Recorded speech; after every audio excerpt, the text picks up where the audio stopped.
사랑하는 여러분, 우리가 예배소서 말씀을 읽고 묵상을 하다 보면 반복적으로 발견하게 되는 그런 단어가 있습니다. 그것은 바로 부르심이라는 단어입니다. 하나님께서 우리를 부르셨다라는 것입니다. 하나님께서 우리를 죽은 자 가운데서 다시 살리시고 하늘에서 하나님의 오른편에 앉히시기를 위하여 우리를 부르셨다라는 것입니다. 바울은 에베소 교회의 그 성도들이 그 감격, 그 감동 앞으로 다시 나아오기를 원했습니다. 그래서 바울은 그들에게 외치는 것입니다. 너희에게 허락하신 그 부르심의 소망이 무엇인 줄을 아니? 성도 안에서 허락하시는 그 기업의 영광의 풍성함이 무엇인 줄 알아? 그의 힘의 위력으로 역사하심을 따라 믿는 우리에게 베푸신 능력이 얼마나 지극히 크신지를 너희가 알고 있니? 바울은 이미 그들에게 허락하신 그 부르심의 은혜가 얼마나 놀랍고 위대한 것인지를 분명하게 알기를 원했습니다. 그래서 그토록 간절히 기도를 하는 겁니다. 우리 주 예수 그리스도의 하나님, 영광의 아버지께서 지혜와 계시의 영을 너희에게 주사 하나님을 알게 하시고 너희의 마음의 눈을 밝히사 그의 부르심의 소망이 무엇인지를 너희로 알게 하시기를 원하노라. 아멘.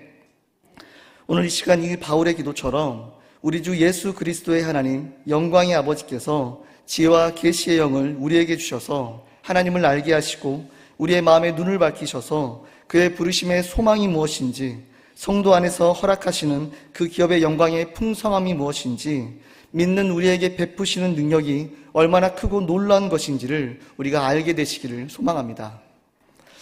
우리가 예배소 4장 전반부를 살펴보면 우리가 부르심의 한 소망 안에서 부르심을 받았으며 그 일을 이루시기 위해서 하나님께서 선물로 예비하신 많은 사람들이 있는데, 이 모든 것은 하나님의 백성들을 섬기도록 그렇게 준비시키기 위한 것이며 또 서로 섬김으로 그리스도의 몸인 교회를 더욱 강하게 세우기 위한 것이다라고 그렇게 말씀하고 계십니다. 그렇게 그리스도의 몸인 교회를 더욱 강하게 세우기 위해 힘써야 하는 목적, 그 이유가 나오는데요. 13절 말씀을 우리가 함께 읽도록 하겠습니다. 우리가 다 하나님의 아들을 믿는 것과 아는 일에 하나가 되어 온전한 사람을 이루어 그리스도의 장성한 분량이 충만한 데까지 이르리니, 이렇게 부르심의 소명 안에서 함께 그리스도의 몸인 교회를 더욱 강하게 세워갈 때 우리 모두는 하나님의 아들을 믿고 아는 일에 하나가 되어서 그리스도의 장성한 분량이 충만한 데까지 그렇게 이르게 되고, 그렇게 교회는 오직 예수 그리스도를 온전히 증거하는 자리로 그렇게 나아가게 되기 때문입니다. 그래서 바울은 이 부르심을 위해 14절 말씀에 더 이상 어린아이처럼 되어서는 안 된다라고 우리에게 그렇게 말씀하고 있습니다. 파도에 밀려 떠다니는 그런 배처럼 왔다 갔다 하거나 우리를 속이고 유혹하는 그런 온갖 새로운 가르침에 너희가 넘어가서는 안 된다라고, 그들은 우리를 잘못된 길로 데려갈 뿐이다라고 그렇게 우리에게 충고를 하고 있습니다. 이런 어린아이와 같은 믿음에서 이제는 벗어나 장성한 분량에 이르러 오직 사랑 안에서 참된 것을 말하고 모든 면에서 그리스도를 본받아 성장하기를 그렇게 바울은 우리에게 권면하고 있는 것입니다. 이처럼 우리는 우리 마음과 생각을 한번 점검해 보아야만 합니다. 바울의 권면처럼 혹시 나는 이런 어린아이와 같은 그런 모습은 없는지, 여전히 작은 파도에 휘청거리며 마음의 중심을 붙잡지 못하고 온갖 수많은 소리와 그런 유혹 앞에 그렇게 흔들리고 있지는 않은지, 우리를 잘못된 길로 데려가려는 그들의 의도를 잘 분별하고 있는지 한번 우리는 생각해 보아야만 합니다. 17절 말씀을 우리가 함께 읽겠습니다. 그러므로 내가 이것을 말하며 주 안에서 증언하노니 이제부터 너희는 이방인이 그 마음에 허망한 것으로 행함같이 행하지 말라. 아멘. 바울은 성도들에게 너희가 구원받지 않은 그런 이방인들이 행하던 그런 방식으로 행하지 말 것을 분명하게 말하고 있습니다. 왜냐하면 그들은 그럴 수밖에 없었습니다. 그들은 그렇게 허망한 것을 쫓을 수밖에 없었습니다. 왜냐하면 그들은 거짓을 믿고 있었고 진리를 받아들이지 않았기 때문에 눈이 어두워져서 영적으로는 죽어 있었으며 온갖 종류의 죄에 자신을 굴복시켰기 때문입니다. 이들의 상태에 대해서는 에베소 2장 1절부터 3절에 자세히 나오는데요. 그들은 불순종과 죄로 인해 영적으로 죽은 사람들이었습니다. 땅 위에 권세 잡은 악한 세력에 순종하였으며 죄된 본성을 쫓아 행하고 육체와 마음에 원하는 대로 온갖 일을 저질러서 하나님의 분노를 사는 그런 삶을 살았다라는 겁니다. 그리고 그들이 그렇게 살 수밖에 없는 이유는 진리를 알지 못하고 생명을 받지 못했기 때문입니다. 오직 참된 진리이신 예수 그리스도의 복음만이 그들을 유일하게 구원할 수 있는 해결책일 뿐입니다. 요한복음 14장 6절 말씀을 우리가 함께 읽겠습니다. 예수께서 이르시되 내가 곧 길이요 진리요 생명이니 나로 말미암지 않고는 아버지께로 올 자가 없느니라. 아멘. 그런데 우리는 이제 그들과는 다른 삶을 살게 되었다는 것입니다.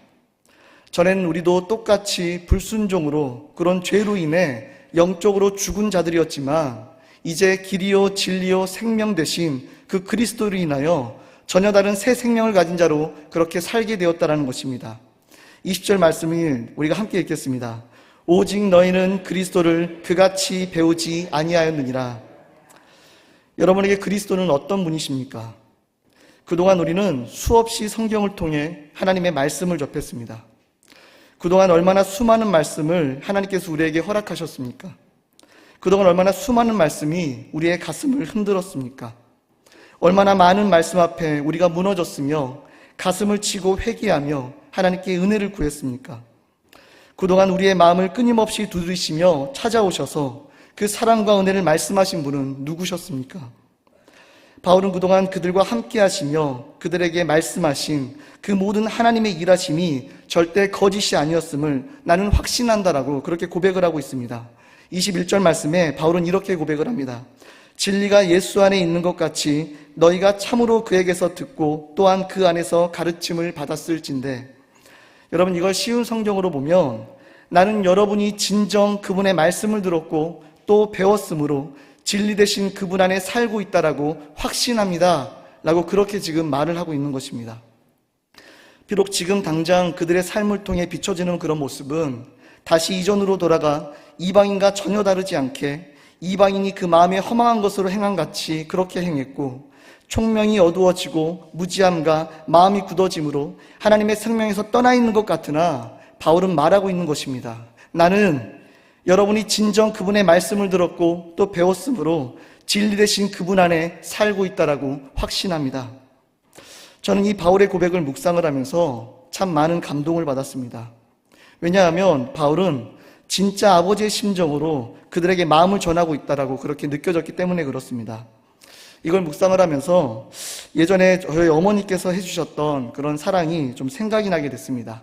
먼저 이 이야기를 잠깐 나누기 전에 혹시 저희 청소년부 자녀들을 가지고 계신 학부모님들이 여기 계신다면 교육상 그렇게 좋지 않은 내용일 수 있기 때문에 여러분 전달해 주지 마시기를 부탁을 드리겠습니다.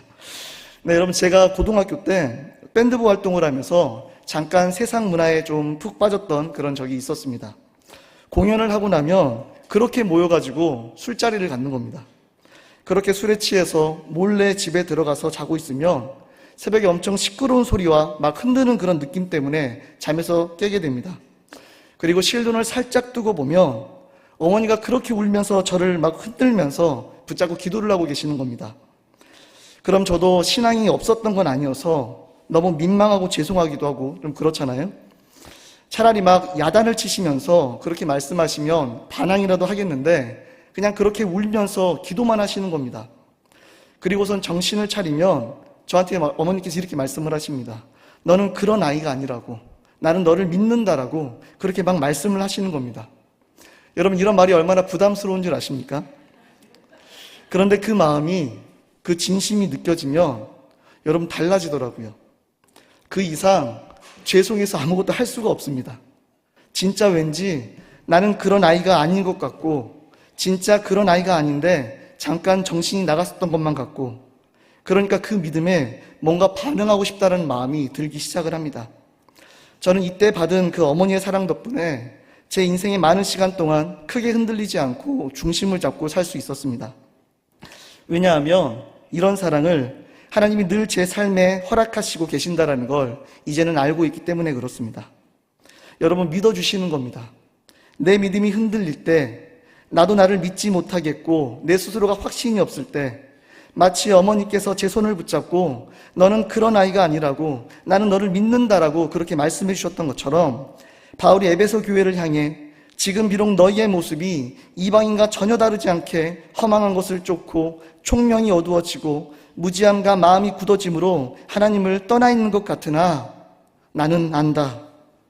여러분이 진짜 진리를 들었고 배웠으므로 그 진리 대신 그분 안에 살고 있다는 건 나는 알고 확신합니다라고 그렇게 베드로가 그들에게 고백을 했던 것처럼 하나님께서는 내 삶에 동일하게 위로와 격려로 스스로를 향한 비난과 정죄에서 다시 생명 대신 그리스도를 바라볼 수 있는 자리로 그 십자가 앞으로 나아가게 하시기 때문에 그렇습니다. 오늘 이 시간 이 말씀 안에서 바울이 그들을 향해 전하는 이 따뜻한 믿음의 고백이 여러분들에게 동일하게 전해져서 하나님의 위로와 격려, 힘을 얻고 새롭게 딛고 일어나 걸어갈 수 있는 그런 은혜의 시간이 되시기를 예수님의 이름으로 축복합니다. 그 누구도 아니고 하나님께서 세상 모든 만물을 창조하시고 다스리시는 그 창조주께서 우리를 믿어주고 계신다라는 것입니다. 여러분, 우리가 믿을만 해서가 아니라 우리가 믿을 만한 그런 삶을 나타내서가 아니라 태초부터 세상이 창조되기 전부터 구별하여 거룩한 자녀로 부르신 그 하나님의 뜻에 따라 그 사랑에 따라 우리를 그리스도 예수 안에서 그렇게 바라보시고 사랑해 주시고 믿어주시고 그 믿음대로 우리의 삶을 인도하시겠다라고 그렇게 말씀하시는 그 약속대로 우리와 함께 하신다라는 겁니다. 할렐루야. 여러분, 이 사랑 앞에, 이 하나님의 바다같이 넓은 이 은혜와 사랑 앞에 서게 하셨음을 우리가 만약에 알게 되었다라면 여러분, 이제는 우리의 삶은 달라져야만 하는 것입니다. 보상이나 책임이나 어떤 목적 때문이 아니라 그 믿음에, 그 사랑에, 그 신뢰에 너무나 감사해서 계속 그 자리를 지키는 게 너무나 민망하고 부끄럽고 죄송해서 달라지고자 그렇게 힘쓰는 그런 소망하는 자리로 자연스럽게 나아가게 되는 것입니다. 그렇게 큰 은혜와 사랑을 받은 그리스도인들은 이제는 옛 생활과는 전혀 다른 인생으로 나아가야만 합니다. 여러분, 근본적으로 달라져야 하는 것입니다. 어린아이에서 그리스도의 장성한 분량에 이를 때까지 그렇게 자라가야 하는 것입니다. 그래서 바울은 그들에게 22절부터 24절 말씀을 통해 분명하게 고백을 합니다. 우리가 함께 읽도록 하겠습니다.